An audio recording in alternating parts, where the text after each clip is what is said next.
Dillian the Body Snatcher right here. It's the champ. Big up to Sporting Icon. Subscribe. Otherwise, I might pay you guys a visit. So 1 week today in Las Vegas, Tyson Fury will defend his WBC and Ring Magazine heavyweight world titles against Deontay Wilder. So 1 week today, hopefully, no storylines come out of it. Okay, hopefully there's no excuses from either side, especially from Deontay Wilder's side, because the second fight, how he lost in that one-sided beatdown, the excuses were ridiculous. It's not just one excuse that maybe you can go with and go, okay, fine, if that's what you believe, it is what it is, but the fact that they were several of them. Egg weights in the gloves, floppy gloves, spiked water, even though he passed VADA.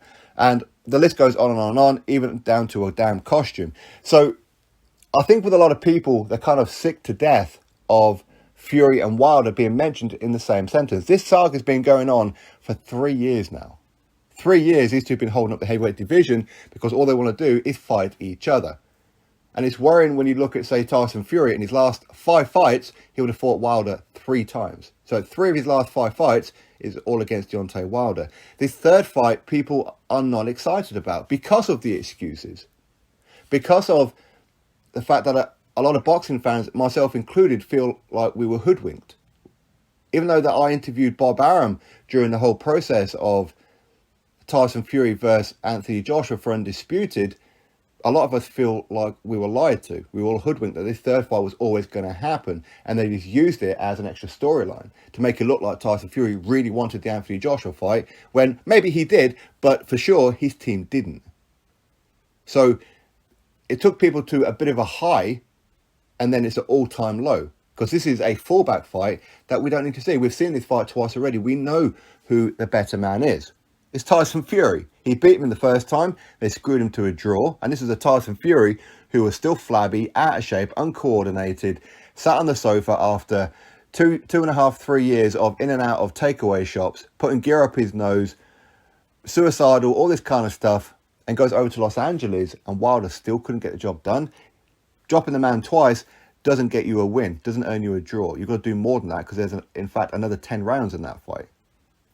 Wilder didn't do anything in those 10 rounds. But regardless, Tyson Fury put an absolute one-sided beatdown on Deontay Wilder, to the point where people go, we don't need to see this fight again. We just don't need to. But all the extra storylines that came out of it, of course, has put people off. So I think a lot of people will recognise, and of course we already know, the ticket sales are doing bad. Very, very bad. Okay, I've shown you this before. It is terrible. Okay, we can't give excuses for it. It's absolutely terrible when other events in America have been selling out. This one hasn't been. The pay-per-views, I don't think the pay-per-views are going to go anywhere near, even close to what the rematch done. 850,000. If, of course, it was 850,000. Sorry, Americans, but we know that a lot of people over there, they do fabricate numbers. Okay, we know that they do. But even if it isn't, maybe it was genuinely 850,000 pay-per-view buys. The first one, 300 odd pay-per-view buys. The third one, I think, will probably do round about the first one, at best. Hey, if it's wrong, I'm wrong, okay? And congratulations to both of them. But I think that this never-ending story, this never-ending saga between these two needs to come to a close now. Other people out there deserve a world title shot, but they're not getting it because these two are just fighting each other. They're both cherry-picking each other is what they're doing at this stage. And believe me, after everything that Tyson Fury and his team put us through with the Anthony Joshua fight, dangling it in front of us, only to go back to this garbage fight, is the fact that if he loses to Wilder, you know I'm going in. I want Tyson Fury to win. Of course I want him to win. As much as he's irritated me, I want him to win, though. He's a Brit. Of course I want him to win. I want him to absolutely destroy Deontay Wilder. That's what I want him to do. More emphatically than he'd done in the rematch. But if he loses, that's karma for what you've done to the boxing fans. That's karma. And for all the Tyson Fury fanatics out there who's been trolling the comment sections ever since Anthony Joshua lost, believe me, you're going to feel the heat backwards. You really will. Because this is a guy, Deontay Wilder, who is probably one of the worst heavyweight champions in the history of the heavyweight division. His resume is garbage. For a reigning defending champion, his resume is garbage. It's worrying when you're 40-odd fights in and your biggest win, well, in fact, the only win that people can talk about is a Luis Ortiz, where Luis Ortiz hasn't beaten anybody. So we don't know how good Luis Ortiz is, but we know that Luis Ortiz is a serial ducker. He's a guy who ducked Anthony Joshua, 7 million. 2 million for Dillian White. He's recently ducked Filip Hrgovic for the RBF mandatory. He's ducked Joe Joyce. The list goes on. So how good is Luis Ortiz? Quite clearly not that good, eh? And that's the reality of it. And I say that unfortunately, that was always one of my frustrations with Wilder. It wasn't about the fact that he couldn't punch or anything like that. It's the fact that he wasn't testing himself. There was always an excuse, always a reason why he didn't fight somebody else. And I do feel that Wilder and Fury are both in cahoots as a way to freeze out everybody else. These guys just make money between themselves. But unfortunately, this rematch, this third fight, this rubber match, it's going to flop. And that's the unfortunate situation of it, because people can't buy into it. People feel like they've been lied to. And especially in America, where you're having to pay, was it $85 for it? Regardless of the undercard is stellar. For me, that's the most interesting part. The undercard is a heavyweight bonanza. I absolutely love this undercard. Frank Sanchez versus F.A. Jagba. You've got a rematch between Robert Helenius and Adam Kalnacki for the WBA gold belt. You've got a Jared Anderson, undefeated, taking on another undefeated fighter. I don't know who this undefeated guy is. I've never heard of him before. But either way, it goes on. It's a very, very good undercard.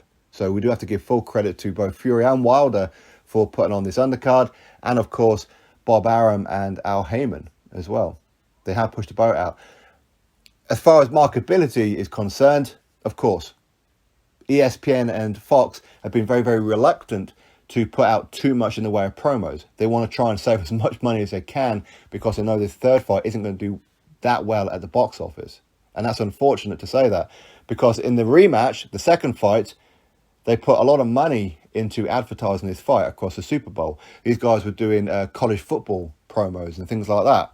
They spent a lot of money on that, and they lost big style. Big style, they lost.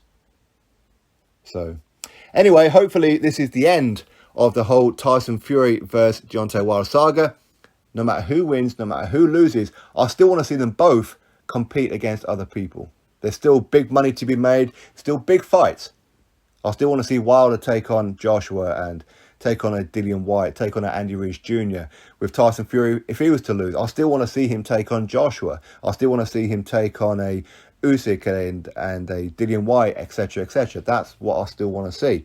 Will that happen? I think the loser will probably end up sailing off into the sunset, unfortunately, although it would be a little bit interesting as to what would happen with Fury, as he's still got another fight left on his ESPN deal. But anyway, hopefully this is the end of the whole saga. I don't want to be seeing or hearing any more storylines coming out of this third fight. After this fight, no storylines. Don't get me wrong, if there is, of course, it gives people like me content, okay? Which is a bonus, of course, but hopefully not. Hopefully not. Hopefully these guys just get their fight done. Whoever wins, wins. Whoever loses, loses. Let's just move on from it. 3 years now, these guys have been holding up the heavyweight division. Let's move on, please. Drop your thoughts below. Click thumbs up, subscribe. Catch you on the next video.